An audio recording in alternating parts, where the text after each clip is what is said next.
Welcome to part 2 of searching the Dalby database. Today we're going to start with the very first field or the very first database that will open up. It's the cemetery database. In fact, when you sign in, this is the one that will open up on your screen. You can see here that there are different field names where you can record information. As with searching, I recommend that people add in as little information as possible. What happens is the more information you add in, the narrower it gets. For example, if you've got a woman, you're looking for a Sarah, did she have an H on her name or not? If you add it in, it will only search for those with the H. If you leave it out, it will search those with and without the H at the end. So let's search here. We'll just enter in the word Whipple. And you can see from this that there are 132 results that enter in from that.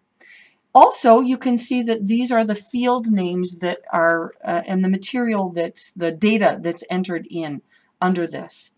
If the field name is underlined, clicking on that alphabetizes or sorts that list. Clicking on it once puts it in alpha order from A to Z. Clicking on it twice reverses that order. So that's really great if you're looking for a William as versus an Anna. So here you can, as you look across, you can see here's that cemetery code list.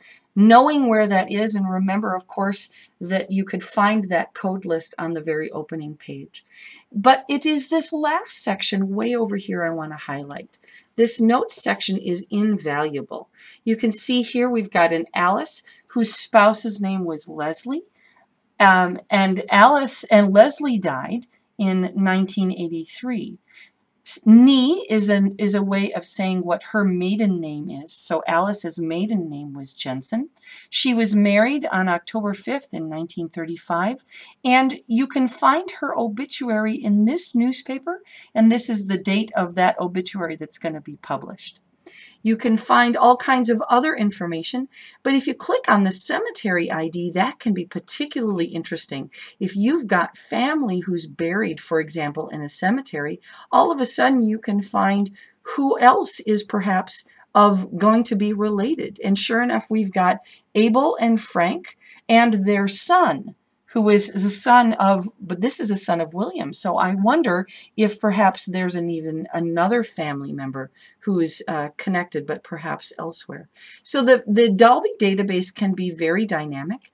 When you search, one last tip is that perhaps you don't know a woman's married name, but you know her maiden name. And you can enter in a last name under the notes section, and that can then perhaps find other kinds of family, another kind of a backwards way to do some searching. Rice County History, preserving the past for future generations.